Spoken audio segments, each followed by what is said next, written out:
After UFC 196, there is many questions that have been posed as to who Conor McGregor is going to face next, what's going to happen next with Miesha Tate, Holly Holm, what is the next, I would say, step for Dana White. Everyone, including myself, jumped on the bandwagon after the fight and posted the crying memes of Dana White. Oh my God, my precious Conor has been defeated.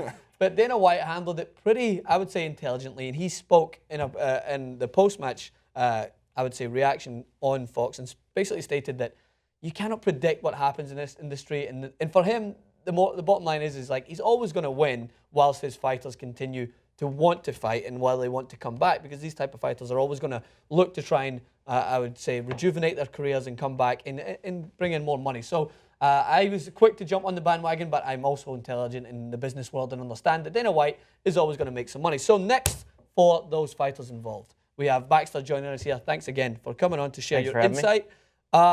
What do you see next first in Conor McGregor's next steps in the industry? Do you think, and maybe not just his, but in between those different weight classes, we see Jose Aldo calling him out. We see Dos Anjos basically stating soft in one of his tweets, so it looks like he is looking for some blood as well. But McGregor's reactions seem to point in the direction that he could go back down and maybe fight that weight class again. What do you see happening? I have a good feeling that he's going to come down and fight Jose Aldo again, and just, you know, basically because that's the marketing fight, because it was a lucky punch. It was perfectly planned and all that stuff and skilled, but the thing is he walked in with his, you know, basically his head out there, please knock me out, throwing a punch.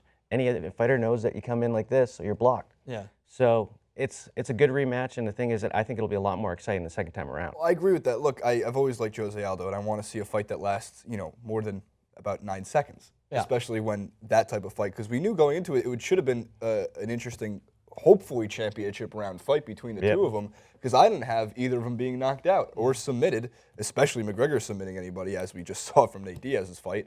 But I wanted to see that go to a scorecard, because I thought that could have been fireworks. Yeah. So we only got, what, 15 seconds? I don't even think it was 13 seconds. 13 seconds. Thank you, Baxter. 13 seconds as that fight, and I'm a little bitter that I lost money on it. But the other option for McGregor, at least according to the LA Times, is that he can choose to fight Dos Anjos at 155, which I don't think is a good idea.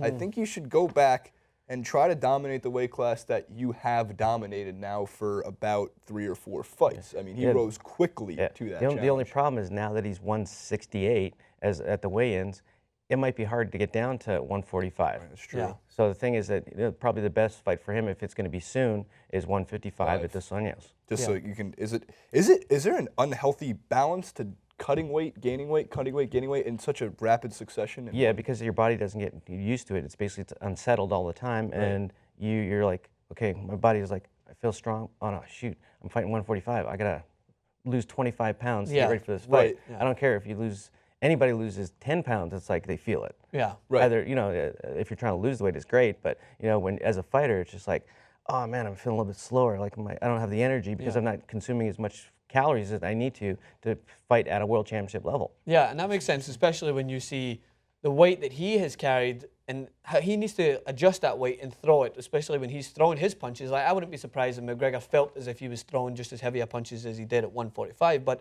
it might not have been landing as hard because he's not used to transferring that weight as much. Exactly. He even said he was inefficient with his punches. Yeah. He was an inefficient. He gassed out really rounds. early. I think he gassed out. And that was the problem, the extra 25 pounds. Yeah, exactly. You know, it slowed him down a little bit. You know, he's so quick and sharp. Yeah. Extra 25 pounds, he lost a little bit of that. And it's amazing how, just from an aesthetic standpoint, you can talk about all the details, but when you look at Nate Diaz and you stand him next to Conor McGregor, like Nate Diaz, lanky, McGregor called him the skinniest fat guy he's seen because his frame looked all off. McGregor looked in pristine shape. Everyone was like, how is he looked so much bigger.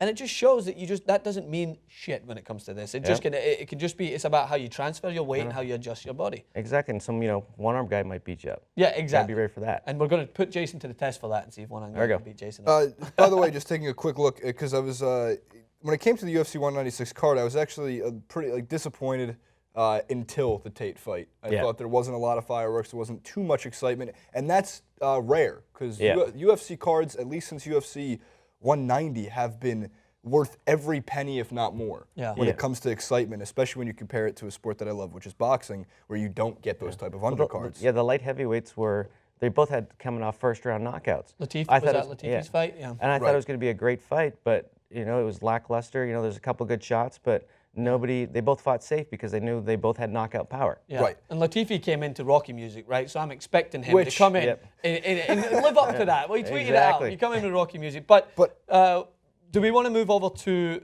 197? Yeah, we move over 197, right? So what a card we have. Well, I was going to say, I didn't pull out the phone for no reason, everybody. Yeah. Because in terms of the card for the 197, obviously Jones vs. Cormier is the main headlining fight, but Demetrius Johnson, Mighty Mouse, is fighting Henry Cejudo, if I'm pronouncing that one correctly, and Anthony Pettis will also get into the octagon against Edson Barboza. Nice. Robert Whittaker's fighting.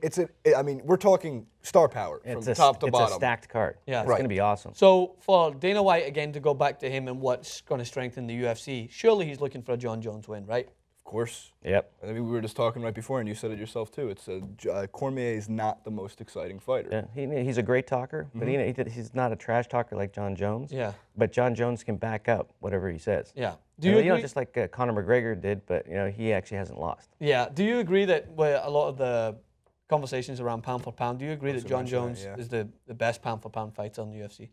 If not of all time. Probably, yeah.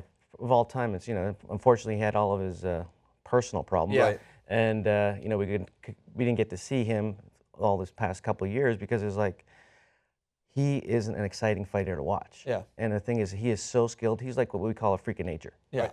Right. So I agree. When you see him, it almost looks like he shouldn't be able to do the things he does. The LeBron James, I would say, of like the way LeBron carries himself in basketball. Nonetheless, I think we all agree that that Dana White will be looking for him to win that fight. So I'm going to throw this out to both of you, right? Just an off-the-cuff question. Looking at the women's division that we just seen with Miesha Tate, Holly Holm, to wrap that up, also with McGregor's next steps, and then what happens with John Jones, what is Dana White's ideal scenario? Who's the matchups that he thinks these fighters should take, and what's going to be best for the UFC? Starting with McGregor, to wrap it up before we finish. Baxter? Put you on the spot. There you go. What Dana White would think. What do you think? Well, I think that he wanted Conor McGregor probably to fight Jose Aldo just because of the trash talking going back and forth now. So now there's a buzz, but it's like hopefully he can get down to whatever weight that the 145 from being all the way jumping up to 170. And John Jones, I believe he's going to win. So I think he's going to basically pick who he wants and the next up and coming guy, maybe Gustafsson. We'll see. It's been an interesting fight too. Yeah. I was going to mention that George St. Pierre was at UFC 196, and not that he's been in hiding, but there's a rumored return for GSP to the octagon. And if Dana White mentioned, yes, are we talking to GSP? Of course. I think he's been talking to GSP for 2 years, probably on his hands and knees saying, hey, man, I can't bank on McGregor and Rousey always being in the spotlight. At some point, the fight game, something goes wrong. It's just how this works. Someone like GSP making a return would make the McGregor hype look small, would make the Rousey hype look small with that type of fighter, especially against, I think Robbie Lawler is the #1 contender for GSP if that fight were to happen. Rumors, he is the champ. Rumors. Right. Yeah. Right. Or I'm sorry, not contender, champion, obviously. I'm just giving GSP the belt immediately in hopes that he comes back. And the thing is that GSP is just the people's champion. Everybody loves him. And unfortunately his fights usually go to the end because he doesn't try to finish. He's a very smart fighter, and just like me, hopefully I can, I still remember my name at the end of the fights because I don't try and trade with everybody. I try to win smartly and, come out victorious and try not to be hurt too bad. Yeah. Right. So, and by the way, that last point, again, I hate to tie it back to McGregor. Again, as you can always say, I'm just interested in what's happening. Dana White actually stated that if McGregor had won that fight, he would have wanted to go on and fight Robbie Lawler at 170. That would have been ugly. That would have been ugly. I think that's what he would have stated. He's like, and when he said that, I was like, surely not. And now, like I stated on our recap, I think he's glad that he avoided Dos Anjos. I think that's the one thing, in that he went to that fight and he's kind of been knocked literally back down to earth. And now we'll see what it goes. I think Dana White would set up a fight with any Rocky character and Conor McGregor. John at this Jones point. and Whatever's McGregor. going to bring him money at this point. I mean, and that's what he's there for. Is like he puts on exciting fights, and that's what sells the tickets. Is the exciting fight. So he's not going to be saying like, oh, I'm going to set this guy up with this guy because they deserve a chance. It's I'm going to show something that everybody wants to watch. Yeah. And that's what you see as a Twitter reaction. The celebrities were there in full denial from One Direction was there. Real quick. I wanted to talk about that because that's one of the. It's not the first time I've seen ridiculous Hollywood Gerald star. Butler. I'm telling you, man, there was star power outside the octagon at that fight, and that's something that you used to see just in boxing. But over the last 10 UFC fights, I mean, everybody was there. Yep. Everybody, especially at this fight. You mentioned Jared Butler. I love that all the UFC. Demetrius Johnson was there. Of course, they want to watch their not competitors, but other divisions fight. And as you saw, the internet reaction. Yeah. It's awesome. It's great for the UFC product. I don't think Dana White really has anything to worry about with the checkbook, at least. And how many people do you think left that fight, even if they bought it on pay-per-view, thinking, man, I never got my money's worth? Very small amount compared to what people did with Mayweather and Pacquiao. Yeah, Ireland probably did. Well, I imagine they still got their money's worth in Guinness in Vegas. As you said before, they didn't double in their money. Yeah. All right, well, we want to know what you guys think. What is next for the UFC? What does Dana White want to see happen? How is it going to affect the industry as it moves forward? We're looking forward to UFC 197. I'm sure it's going to be a great fight. We'll bring you plenty of more clips on that. Thanks again to Baxter for joining us. Where can we find you on social media again? Bax One Arm Bandit and Baxter Humby. Nice. Okay, and Jason Rubin 91 on Twitter, Francis_Maxwell. Come back again for more UFC coverage.